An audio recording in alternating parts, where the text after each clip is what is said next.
Hello നമസ്കാരം. അങ്ങനെ കാത്തിരിപ്പിനൊടുവിൽ സൂക്ഷ്മദർശിനി എന്ന ചിത്രത്തിൻ്റെ ആദ്യ ഷോ ഇപ്പോൾ കേരളത്തിലെ വിവിധ തിയേറ്ററുകളിൽ അവസാനിച്ച് ചിത്രത്തിൻ്റെ ആദ്യ റെസ്പോൺസൊക്കെ പുറത്തുവന്നുകൊണ്ടിരിക്കുകയാണ്. ആ ഒരു അപ്ഡേഷനാണ് ഇന്നൊരു വീഡിയോ ഭാഗത്ത്. വീഡിയോയിൽ മുൻപ് ഈ വീഡിയോ ലൈക്ക് ചെയ്യുക, ചാനൽ സബ്സ്ക്രൈബ് ചെയ്യുക. നവംബർ മാസം ധാരാളം ചിത്രങ്ങൾ OTT റിലീസ് ചെയ്യുന്നുണ്ട്. ചാനൽ ഭാഗം പരിശോധിച്ചാൽ നിങ്ങൾക്ക് ആ വീഡിയോയ്ക്ക് കാണാൻ വേണ്ടി സാധിക്കുന്നതായിരിക്കും. ബേസിൽ ജോസഫ്, നസ്രിയ എന്നൊക്കെ പ്രധാന കഥാപാത്രങ്ങളായി ഇന്ന് റിലീസ് ചെയ്ത ചിത്രമായിരുന്നു സൂക്ഷ്മദർശിനി. എല്ലാ സിനിമാ പ്രേമികളും ഒരേപോലെയായിരുന്നു ചിത്രത്തിൻ്റെ റിലീസിനായി കാത്തിരുന്നത്.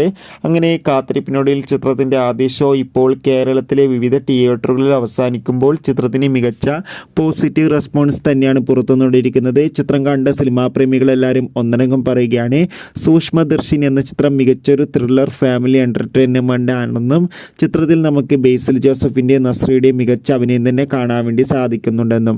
എന്തായാലും കാത്തിരിക്കാം. കൂടുതൽ അപ്ഡേഷൻ അറിയാൻ വേണ്ടി അടുത്തൊരു വീഡിയോയിൽ കാണുമ്പോൾ ബൈ.